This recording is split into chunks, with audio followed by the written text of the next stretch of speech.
Ravi de vous retrouver sur France 24 à l'heure de Paris Direct. Nous sommes ensemble jusqu'à 15 h non-stop. On va vous parler évidemment bien sûr de politique française, l'activation du 49.3. La semaine qui s'ouvre s'annonce donc décisive pour le gouvernement Bayrou alors que le projet de budget arrive cet après-midi dans l'hémicycle. Le Premier ministre montera bien à la tribune pour activer l'article 49.3 de la Constitution. François Bayrou avait gardé la manœuvre secrète jusqu'à ce week-end. D'un passage en force risqué, le gouvernement affrontera dès mercredi une motion de censure dont l'issue reste pour le moment très incertaine. Les précisions tout de suite de nos confrères de France 2.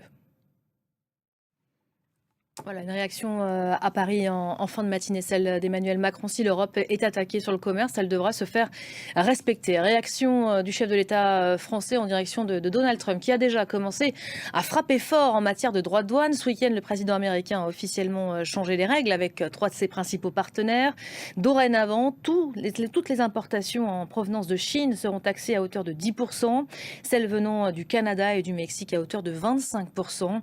Le voisin canadien avait déjà réagi annonçant les mêmes taxes sur les produits américains, une menace que le gouvernement mexicain n'exclut plus à son tour. Ludivine Blasi. Et les mesures qui doivent entrer en vigueur à compter de demain, elles pourraient, selon les économistes, entraîner des hausses de prix et freiner l'activité de tous les pays concernés. Dans une série de messages furieux sur son réseau social, Trump a également averti le Canada qu'il était prêt à aller plus loin si son voisin persistait dans les représailles qu'il compte lui aussi imposer à compter de demain. Cette situation, en tout cas, interroge au-delà du continent américain. Donald Trump a de nouveau laissé entendre qu'il pourrait faire de même prochainement avec l'Union européenne. La Commission européenne a réagi fermement pour la première fois, rappelant que l'UE ne se laisserait pas faire. À Bruxelles, la riposte donc s'organise. On va retrouver tout de suite Pierre Bénazet à l'heure d'une nouvelle réunion des dirigeants des 27. Cette question qui se pose, l'UE est-elle prête de la même manière que les Canadiens, on vient d'en parler, à montrer les muscles ? Voilà, on aura l'occasion d'en reparler de nouveau cet après-midi et puis demain avec peut-être d'éventuelles annonces. Merci beaucoup Pierre.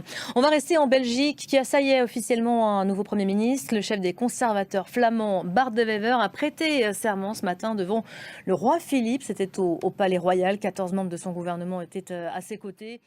La Belgique qui s'ancre donc un peu plus à droite avec une coalition constituée de 4 partis. Oui.